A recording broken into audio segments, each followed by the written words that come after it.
Kalat na ang balitang ipinagtanggol mo na naman daw ang mga alipin. Hindi ito magugustuhan ng ibang mga maharlika, mahal na ministro. Kaya ba gusto ninyong manahimik na lamang ako at wala na lang gawin? Laban sa kalupitang matagal lang nangyayari sa Buzan? Anak, matagal na sanay ang mga alipin sa pagtrato sa kanila. Hindi mo na sila kailangang ipaglaban. At bakit hindi? Gayong katulad ko rin sila! Baka may makarinig sa'yo. Ay, Hindi ko na kailangan sabihin, ina. Dahil ito ang katotohanan ko, hindi ba? Nawala akong sungay. Nagaling din ako sa lahi ng mga alipin, kagaya nila.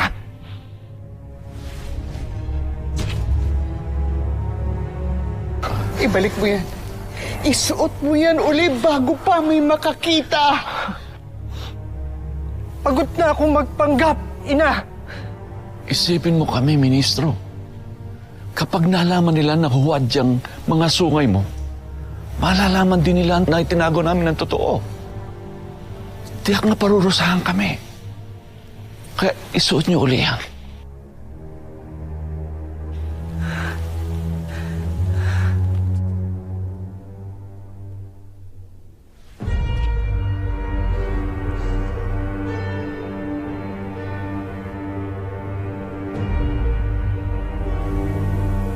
Rosalia?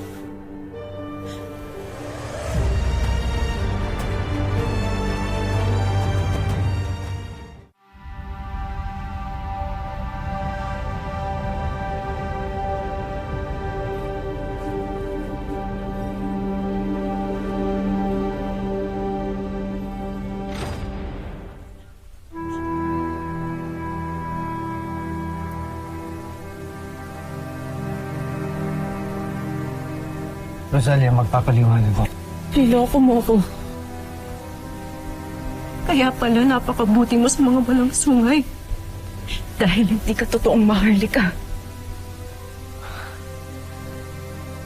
Tunay akong anak ng mga magulang ko, Rosalia.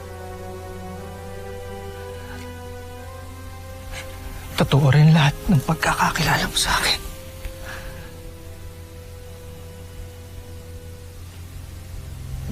Maliban dito.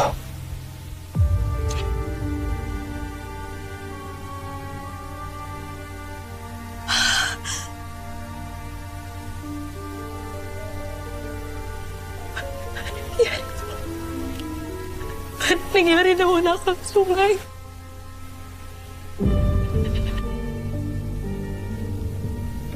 Kailan niyo pa tinago ang totoo?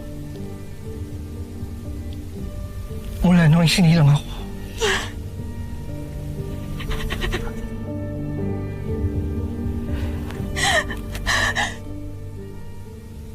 Kaya't ginawa na ako ng sungay ng manggagamot. Huwad na sungay